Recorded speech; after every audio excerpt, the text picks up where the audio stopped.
guys, welcome to my channel. It's really good to have you here. Thanks for coming, and if you're new, welcome. I know that most of you are new because I'm new here too. I really appreciate the support from everybody that's been subscribing to my page and just watching my videos. So right now I'm at 49 subscribers, which I know doesn't seem like a lot at all, but it's a lot to me, and it means a lot. It means more than anything in the world because I've been wanting to do this for a long time. So let's just keep on going and making the subscribers go up. Alrighty. So it has been a goal of mine. So at 50 subscribers, I'm gonna do something like do a giveaway, do some kind of gift card, do anything, and I'll probably do a gift card and pick the amount and then ask you where you want it from. And actually it's funny because one of my friends, AJ, he actually messaged me while I was in the middle of making this, so I had to edit in, and I have made it to 50 subscribers. He was my 50 subscriber, so he's gonna get a gift card. Hi AJ. So yeah, he is my 50th subscriber. So once I can make it to 100 subscribers, I'm thinking of giving away, you know, something bigger, or a gift card for more money or something like that. So let's keep them going up. But today I will be talking about Colleen, also known as the girl in the box. I don't know how many of you have heard this case, but it is crazy. It's just like all my other cases, it's crazy. On December 31st, she was born in 1956 in Oregon. She was 20 years old at the time of her disappearance. And so Colleen was a really free spirit. So she did a lot of hitchhiking, a lot of you know, just traveling and stuff like that. So she did decide to hike away from her home to visit her friend for her birthday on May 19th in 1977. She hitchhiked from her home in Oregon all the way to Northern California, which was about 600 miles away. So it was quite a while, you know, quite a ways away from her home. By mid-afternoon, Colleen had made it about halfway to the town of Red Bluff, California. She only had about 2 hours left, and Colleen was always really picky about who she hitchhiked with. Like, she was always a really safe person, and she always told her parents not to worry, that everything would be fine, and that she could pick out, you know, good people from bad people. And she hitchhiked with having no problems, just saying no to people, saying that she didn't feel comfortable getting into a car with them. So she actually said no to two different people, well, two different drivers that stopped and asked if they could pick her up. She said no to, because she just had an eerie feeling that just something was not right about them, that they were just giving her the heebie-jeebies, and she just said no thank you, and I'll just get a ride with the next person. So after she said no to those two drivers, she waited for a ride. That's when a young couple stopped. They pulled over, and she was just like, yeah, sure, these seem like the perfect people to go, you know, to hitchhike a ride with. And honestly, I think that she did it because she saw that the lady in the car had a baby with her, so I think that made her feel a lot more comfortable. These people seemed really nice, and their names were Janice and Cameron Hooker. They were a young couple that was just a couple years younger than Colleen. And Colleen actually noticed that Janice was holding a baby. So, you know, she thought, this is perfectly safe. This is fine. It'll be a good ride, and I'll make it there by this afternoon. While driving there was no conversation between the couple and Colleen. There could have been many reasons for that. You know, they don't know each other. It's awkward. They don't really have anything to talk about. It's just, there's a million different reasons why they weren't talking. But I mean, you don't really know each other, so it's not like, there's, you know, anything to talk about. Or maybe, you know, the couple just got in a fight in the car. You never really know. But either way, it was a quiet, awkward car ride for Colleen.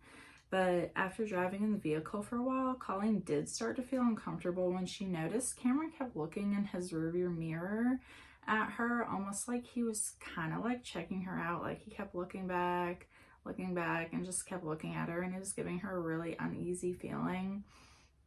About 30 minutes later is when they pulled over at a gas station, and Colleen got out to use the bathroom. When she was washing her hands, she said in an interview that a voice inside of her just kept telling her to run. Just run away and get away from these people. You can get a ride from somebody else and, you know, you'll make it there fine. The voice was telling her to jump out the window of the bathroom and just never look back.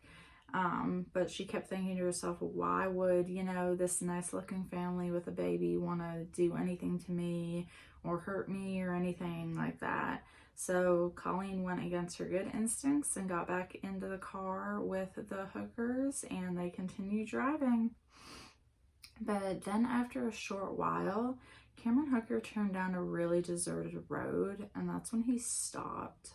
So when he stopped, Janice and the baby got out of the car, and suddenly he got into the back seat and held a knife up to Colleen's throat.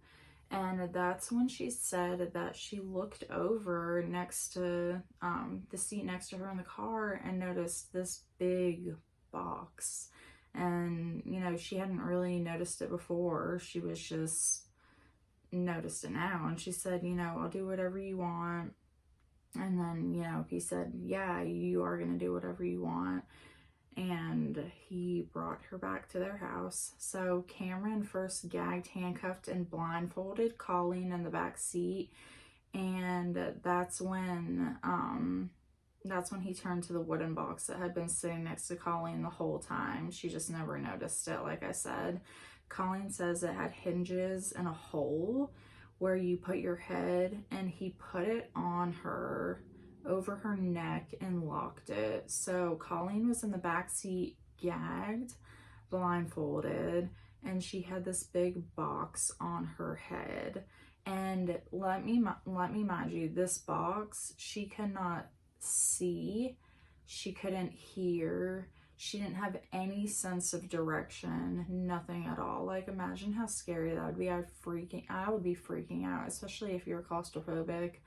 It's really scary. That sounds like my worst nightmare.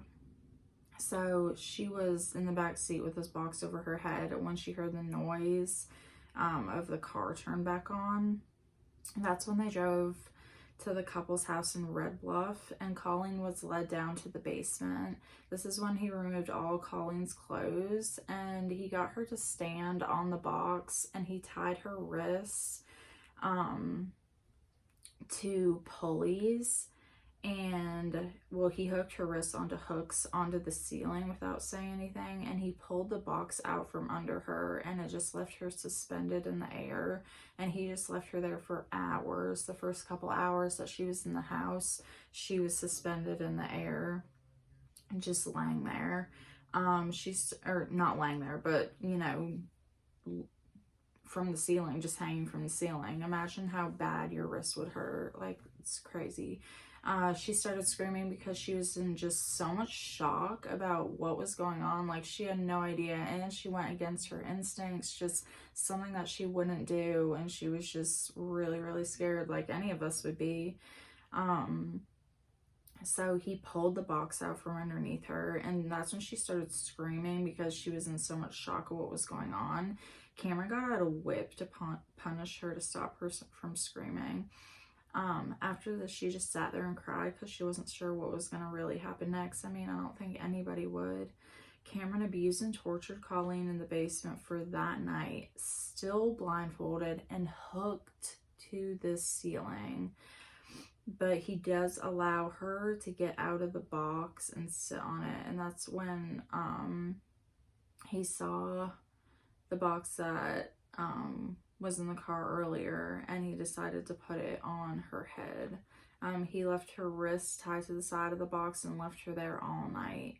She was left there all night in excruciating pain, but all she was thinking about was that she didn't want to die. She wanted to survive, and she wanted to make sure her family knew where she was, because remember, this is when there were no landlines.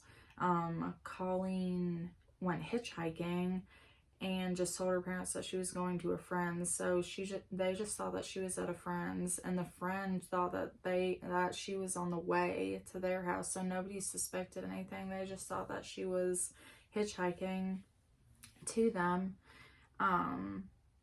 So yeah, he had her wrists tied up, and at this time, Colleen's friends and family just thought she was hitchhiking and would go to her friends to have dinner for 2 nights before returning back home. But her friend in California never knew that she was coming because it was a surprise party. So nobody had any idea that she was missing at this point. And after 4 days of nobody hearing from or seeing Colleen, her friends and family started to wonder what was going on with her, and if maybe she was just going to stay in California a little longer than she thought. Maybe she had like a change of plans or something else had been going on, and she was just going to stay there for a little bit longer than she wanted to.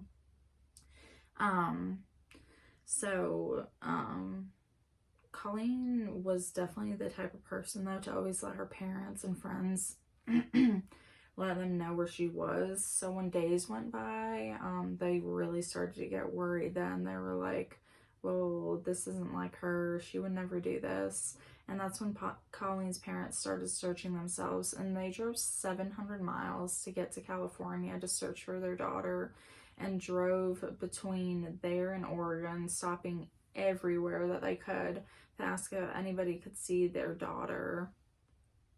The police was called and made aware of Colleen's disappearance, but there was no evidence or leads. It's almost like she just disappeared just right into thin air.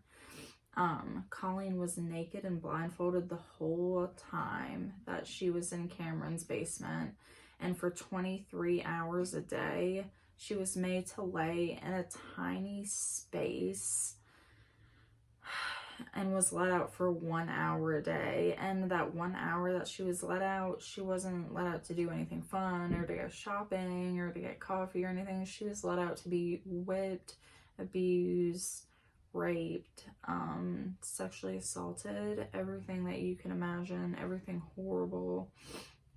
And so she was only let out for that 1 hour, and Cameron started putting her in a box where she had to lay on her side for 23 hours a day, and she would be hooked to the bottom of the box and to the top of the box by her wrists. So she was not going anywhere, and I cannot imagine being in that situation, being claustrophobic. It just sounds awful. But they were made of her disappearance, and there's no evidence or leads, like I said. She was in a tiny space and was let out for an hour a day to be abused and maybe be given something to eat, but just mainly to be abused. Cameron and Janice just lived their normal lives as if Colleen was not in their basement the whole time. Cameron would still go to work every day, and Janice would just stay at home and watch their baby that whole time. And as soon as Cameron got home from work for the day, he would abuse Colleen and torture her. He also started taking pictures of him doing these things. So he would take pictures of himself abusing her and torturing her. The torture would go on like this for months, where Colleen would still be only let out of the box for an hour a day. At home, it had been months since anybody had seen or heard from Colleen. And again, it was like she disappeared into thin air, like completely. Her family had no idea where she was. It was just, she was still blindfolded. She had been blindfolded the whole time that she had been kidnapped. They had not taken the blindfold off of her once. So she had no idea. She had no idea what the room looked like, what the box looked like. She still had no idea where she was or if anybody knew where she was. But then in January in 1978, Cameron let Colleen take the blindfold off and see what her surroundings looked like for the first time in 8 months. So she hadn't seen her room in 8 months.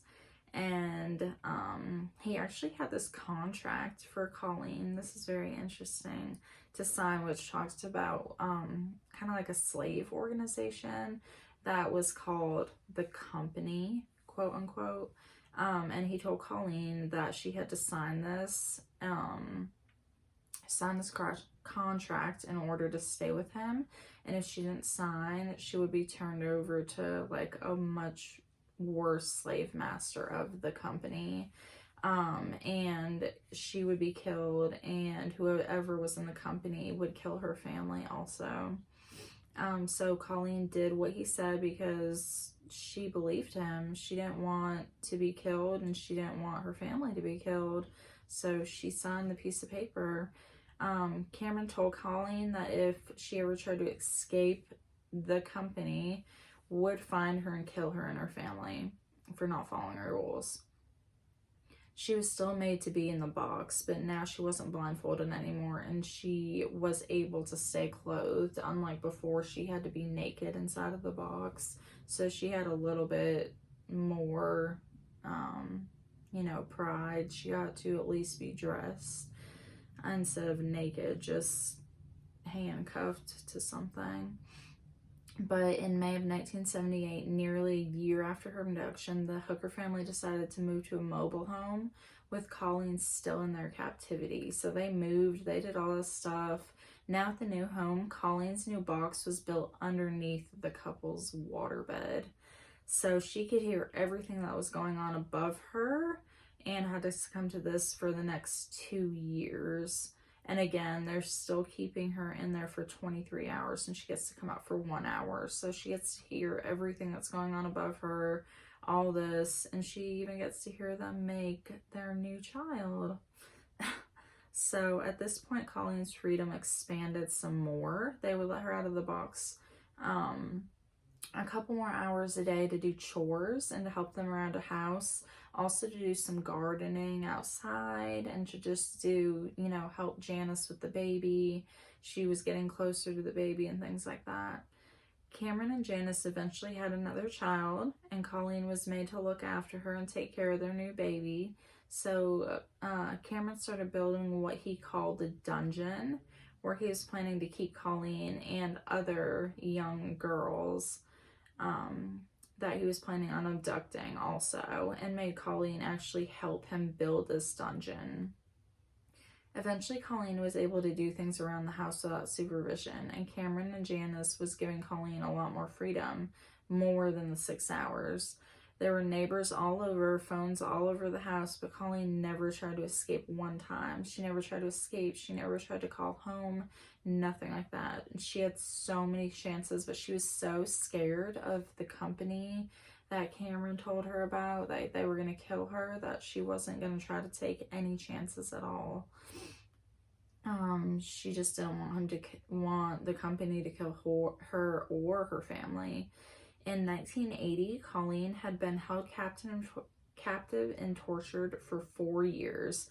And by this time, seeing as she never tried to escape or run away, she really gained their trust. She gained Cameron and Janice's trust because she hadn't tried to do anything weird. So she was like, all right, I'm gonna keep just doing what they're saying, and maybe one day they'll let me go. And like I said again, Cameron kept reminding her that the company was always watching her and listening to her. In 1980, everyone had a house phone. So when she called home, her little sister Bonnie picked up and was really delighted to hear that it was her older sister calling home. This is a really big shock to their whole family, because after 4 years, none of them had talked to her, seen her, and they thought that she was killed. They thought that they were gonna, it was gonna be a phone call about her or something like that. They thought that she had died a really long time ago. So they were really, really happy to talk to her. A couple months after this, Cameron allowed Colleen a trip to go home and see her family. The only thing is, he had to go with her, and pretend that it was her boyfriend. So the two of them showed up unannounced, and Cameron introduced himself as Colleen's boyfriend. He left her to be with her family that whole day while he had a convention with the company. So it was a lie, it wasn't real, but it was just something so that he could stay in town and watch her while she hung out with her family. But that he would be back later on to bring her back home. All Colleen's family wanted to do was spend time with her. They didn't want to scare her off by asking her a bunch of questions, but she was just coming back into their lives again, and they wanted to keep her in their lives. But the next afternoon, Cameron came back from the fake convention that he was talking about picking her up from. And he was telling the whole family that him and Colleen had just moved into a brand new house together, and that he would be sending the mail information soon so that they could keep in contact and write mail back and forth to each other. But as soon as they arrived home, Colleen was immediately put back into that box. No explanations, no nothing. And she didn't do any chores, no torture. She was just put in the box and left there. So she was like, oh crap, what's going on? Cameron was scared that he gave her too much freedom at this point. Like maybe she would actually try to run away. He thought he was giving her too much freedom, giving out phone calls and letting her do that visit back home, that he was too scared to let her out again, and that if he did, that she would definitely run away and run back to her family. So once again, she was locked in the box for 23 hours a day. She didn't get 6 hours again. She went back to getting 1 hour. So this box, she had to lay down in it horizontally, and she had to use a bedpan to the side of her. So imagine laying down on your side and having a bedpan laid up against you. That wouldn't really work. Everything would kind of but that was all that she could do for, she went through this for the next 6 years. So, and in 1983, she was reintroduced to the children of that family and the neighbors, because everyone thought that she had either left or moved away because she was in this box for 23 hours a day. So she never saw anybody, and nobody ever saw her. They just thought that she moved away. At this point, Cameron decided he wanted to make Colleen his second wife because he was developing feelings for her. And so that's what he did. He allowed her to go and get a job as a maid at a motel. And on August 9th, 1974, it had been 7 years since Colleen was abducted. And finally, at this time, Janice told Colleen that Cameron had been lying to her the whole time, that there was no such thing as this company, no such thing as, this kind of group and cult that was going to kill her and her family. And it was just, there's no such thing. Colleen had so many opportunities to get away from the company, and it was just scaring her, and it was keeping her from escaping. But the next morning, Colleen did try to escape and make it to the local bus stop, where she called Cameron from a payphone and said, "I'm leaving and you cannot stop me." On the other line, she could hear him crying. He was really upset, and Colleen just hung up on Cameron and never talked to him again. So she did escape that day, and she went to the bus stop and made a phone call to him and said, "I'm never coming back again." So, and he was actually really upset about it, but she got on the bus and she just never looked back. Colleen went back home on the bus and made it home. She didn't tell anyone about that old life. Imagine not being able to tell anyone about that, like how much trauma you would have from that. And she just didn't tell her family, didn't tell her friends, didn't tell the police, tried to just go on and live as normally as she could. She didn't tell anyone that what had been happening to her for the past 7 years. She was just acting like she came back from some vacation and everything was fine. But Janice Hooker, Cameron's wife, on the other hand, she had kept this secret for 7 years, so she felt like she had to come forward to someone, and that's when she reached out to her pastor at the church that she went to, and she told him everything, and I mean everything, and that's when Cameron was arrested. He was arrested and put into police custody, and since Janice helped Colleen to get away, she was granted immunity, and she agreed to testify against Cameron, or if she did agree to testify against Cameron, she wouldn't have to face any jail time at all. So she ended up doing that. She testified against him because she hated him. She didn't like the way that he treated Colleen, and she really honestly didn't like him as a person. He was just a crappy person. At the trial, there was nothing found in Cameron's past to say that he would turn out this way or a reason why he was like this, because he had a good childhood, he lived in a good neighborhood, had a good family, was never abused, and nothing like that at all. He had good friends, but while he was incarcerated, so much evidence was found in his home when it was searched. So 2 of these boxes that was put on her head were found. A ton of leather restraints, hooks in the ceiling, which is exactly what Colleen and Janice told the police about, was the hooks, and they finally see them themselves, so they're like, oh crap, they are telling the truth. And so they found those things, and Cameron's Hooker's trial started that December, and he was facing over 18 different charges. He pled not guilty to every single charge, claiming that it's not funny, it's just ridiculous that he would plead not guilty for all those 18 charges, claiming that Colleen was a participant through everything that he had done to her. In September 1985, the first person was called to the stand, his wife Janice. Colleen gave a very detailed statement of her 7-year ordeal. After her testimony, it was hard for anyone to prove that it was consensual at all. The prosecution brought in psychologists to try and figure out how Colleen could have been so brainwashed and been manipulated by Cameron. And after a 5-week trial, the jury began the deliberation, which took almost a week for them to come to a verdict. And the judge gave Cameron 2 consecutive life terms of 104 years. So he is going to be in jail for the rest of his life.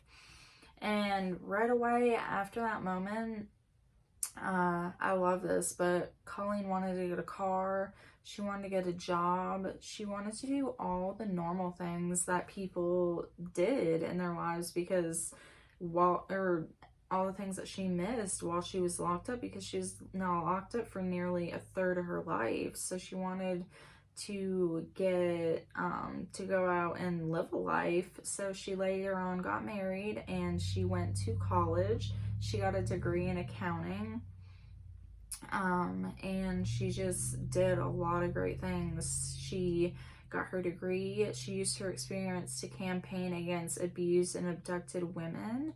And Cameron Hooker was denied parole in 2015. And he will have another parole hearing actually in 2022 of this year, but they're thinking that it's most likely going to get denied. So it is crazy, but that completes this video. Like I said at the beginning of the video, I wanted to get to 50 subscribers, and I did. So yay, I have 50 subscribers right now. I started at 0, so that is a goal for me. And like I said, my 50th subscriber messaged me, and I'm gonna get them a gift card. And whoever's gonna be my 100th subscriber is gonna get an even better, more awesome giveaway. So, and I'll be doing giveaways in between too. But like, I'm trying the best I can at this, and I really want to do good at it. So I really appreciate everyone's support and everyone that has subscribed to my channel, because that is a lot of support for me, and I just really appreciate it. So just hit subscribe and comment subscribe on this video. Every comment, every like, everything helps me out. And when this video hits 100 subscribers, I will give away a much more awesome prize. So y'all comment and let me know what you would want if you were the 100 subscriber, and just give me some ideas. But I hope you guys have a great night, and thank you so much for watching my videos and supporting me. I appreciate it. But y'all have a wonderful night and stay safe out there, and have a good one. Bye.